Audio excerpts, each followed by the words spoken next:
Porque Rian Francisco segue jogando no sub-20. O atacante, que é tratado como um dos grandes fenômenos da base do São Paulo, passou na temporada passada por uma cirurgia de reconstrução do ligamento cruzado anterior do joelho esquerdo. Até aí nenhuma novidade. Retorno dele em 8 de abril pelo time sub-20. E lá se vão 8 partidas na equipe de base sem que ele seja promovido. Muito torcedor do São Paulo tem perguntado, o Rian Francisco não vai subir? O que está acontecendo? A verdade é que o São Paulo está postergando esse retorno porque ainda não vê o Rian Francisco, primeiro em ritmo e depois com confiança para jogar no principal. Nas 8 partidas pelo sub-20 ele foi titular em 6 e reserva em 2. Sabe quantos gols? Nenhum gol marcado e nenhuma assistência. E diante dessa dificuldade do Rian Francisco em ser protagonista na base, que eles preferem que o atleta continue adquirindo melhor condição e também confiança para depois ser promovido ao time principal. Inclusive, na última partida contra o Criciúma, pelo Campeonato Brasileiro Sub-20, o Rian foi reserva e entrou apenas nos 19 minutos finais. Jogador que foi artilheiro da Copa São Paulo de Juniores do ano passado e que, pelo profissional do Tricolor, soma 16 partidas e 3 gols marcados. E tem mais uma polêmica no São Paulo, tudo porque Rafinha foi liberado pelo Tricolor para deixar de exercer o cargo de gerente de futebol durante a Copa do Mundo, onde será comentarista dos canais Globo. Importante registrar que o Rafinha vai atuar comentando jogos em São Paulo e no Rio de Janeiro. Não vai haver necessidade dele viajar para Estados Unidos, México e Canadá, palcos dos jogos do Mundial. São Paulo afirma que o Rafinha já havia renovado seu contrato com a Globo e previa essa transmissão ou essas transmissões da Copa do Mundo em seu novo vínculo. Para fechar com o São Paulo, o Rafinha precisou convencer a Globo a liberá-lo.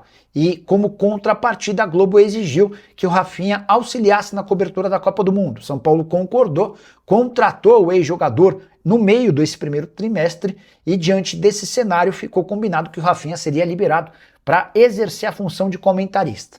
Só que o torcedor do São Paulo, que anda bastante incomodado com a presença do Rui Costa, com a falta de resultados e todas as confusões que marcam o tricolor nos últimos tempos, encarou essa como mais uma novidade extremamente ruim. Como assim o gerente de futebol de São Paulo, em vez de cuidar de contratação de atletas, de melhoria de elenco, de renovações de contrato, vai estar à disposição da Globo?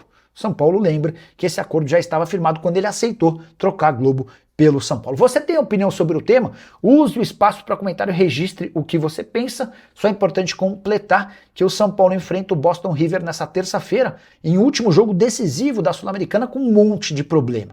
Marcos Antônio e Tolói voltaram a trabalhar fisicamente, mas ainda não estão prontos. Sabino, Luciano e Lucas Moura também serão desfalques. Até Bobadilha, que sofreu uma pancada no joelho, já foi liberado para terminar esse tratamento, servindo a seleção paraguaia já em preparação para a Copa do Mundo. Que história é essa de que Adrielson pode virar reforço do São Paulo? Especulação que ganhou força nas redes sociais durante o fim de semana. Confesso que estranhei, até porque o zagueiro de 28 anos de idade, que já foi do Botafogo e do Lyon, fez grande temporada em sua estreia no futebol nos Emirados Árabes. Ele havia sido contratado pelo Al-Ahly por 2 milhões e 200 mil euros há mais ou menos um ano. Primeira temporada dele nos Emirados de 32 jogos e 7 gols. Detalhe, o Adrielson, você sabe, é zagueiro. Ainda assim, 7 gols marcados. Tem contrato em vigência com o Al-Ahly e está avaliado em 3 milhões de euros. Na manhã dessa segunda-feira, pouco antes de gravar o vídeo, consultei uma pessoa do São Paulo. E aí, existe interesse? Pode haver negociação? A resposta: esquece, Nicola. Não temos dinheiro. Foi a resposta desse dirigente São Paulino. O tricolor busca não um, mas 2 defensores a partir de 20 de julho, quando a janela reabre. Tudo porque o Dória teve seu contrato rescindido por opção dele, além do afastamento do Arboleda. Diante desse cenário, São Paulo vai buscar opções gratuitas, jogadores livres no mercado, ou então atletas que não estejam sendo utilizados em seus clubes. Dá para citar alguns jogadores livres no mercado que atuam como zagueiros. Léo Duarte, ex-Flamengo e Başakşehir. Juan Jesus, que passou boa parte da carreira atuando no futebol italiano, estava no Napoli. Pablo Mari, que já jogou no Flamengo e não teve seu contrato renovado no Al Hilal. Para completar, Elitão, zagueiro que passou muito pouco no futebol brasileiro, mas fez sucesso no exterior e estava jogando com a camisa do Gostep. E Marino Inestrosa foi, de longe, o jogador mais atacado por torcidas organizadas do Vasco, que protestaram na porta do CT nessa segunda-feira, dia seguinte, a derrota por 3-0 do Cruz Maltino para o Red Bull Bragantino em casa. São 3 derrotas seguidas, 4 jogos sem vencer e o Vasco cada vez mais perto da zona do rebaixamento. O Inestrosa foi muito cobrado pelo que não vem jogando e também por conta de uma curtida que ele deu a uma postagem que dizia que ele poderia ser reforço do São Paulo. Foi gravado um vídeo dessa cobrança, o Inestrosa chegando de carro, torcedores mandando ele para tudo quanto é lugar, vários palavrões e exigindo que ele pedisse para sair.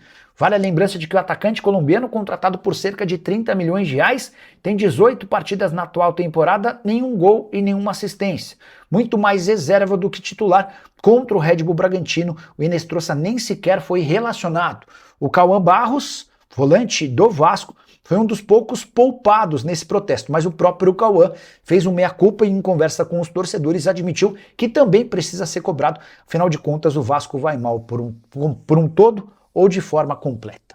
E Arboleda pode jogar no Vitória? Especulação das últimas horas dá conta de que o zagueiro equatoriano, que não fica no São Paulo, tem tratativas avançadas com o clube baiano.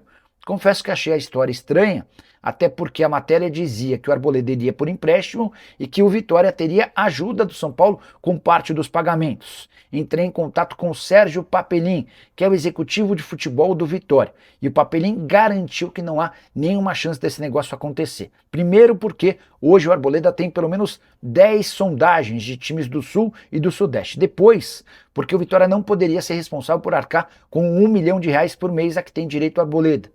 O zagueiro ganha 700 mil mensais e tem direito a uma ajuda do São Paulo com pagamentos de dívidas no valor de outros 300 mil por mês. A tendência é que o Arboleda se mude para outro clube que não o Vitória. Importante registrar que o Leão, que hoje briga até numa posição intermediária da tabela de classificação, tem uma das menores folhas do futebol brasileiro. Só para completar sobre o tricolor, São Paulo mais uma vez tropeçou e ficou no empate 1-1 contra o Botafogo. Até saiu na frente no Morumbi com o gol do Luciano, mas levou empate na reta final da partida, com direito a mais críticas contra Rafael, e o 8º jogo seguido sem vitória. É o maior jejum de triunfos do São Paulo desde 2019. Na entrevista coletiva, Dorival Júnior falou em recuperar os lesionados, de olho no pós-Copa do Mundo.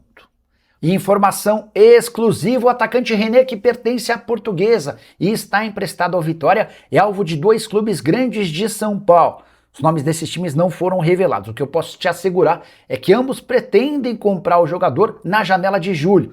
E o fato de o René só ter 9 partidas na Série A permite que ele seja reforço no segundo semestre. Há também o interesse de um clube do Nordeste, além de uma equipe de Portugal e outra da França. Português ainda não tem ofertas oficiais com papel timbrado, mas um desses interessados já sinalizou com a intenção de pagar até 5 milhões de euros. E aqui vem informação importante. O Vitória tem a possibilidade de compra por 1 milhão de euros desde que não existam ofertas.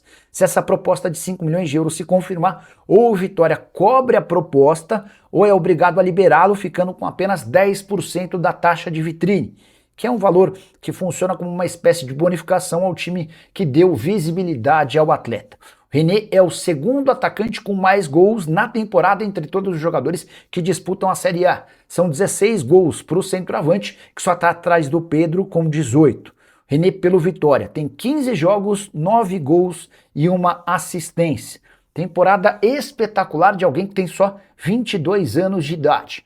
Só para lembrar que antes da mudança para o Vitória, o Corinthians era o principal interessado e ficou bem perto de contratá-lo. Só não o fez porque o presidente Osmar Stabile considerou caro o pagamento de 700 mil reais pelo empréstimo. Fala pessoal, estamos aí com atualizações importantes do São Paulo. Se inscreva e ative o sininho para receber mais atualizações do Tricolor. Deixe seu like, que é muito importante para o crescimento do canal. Utilize o espaço aqui embaixo para registrar sua opinião. Ficamos por aqui com mais esse giro de notícias. Um abraço e até o próximo vídeo.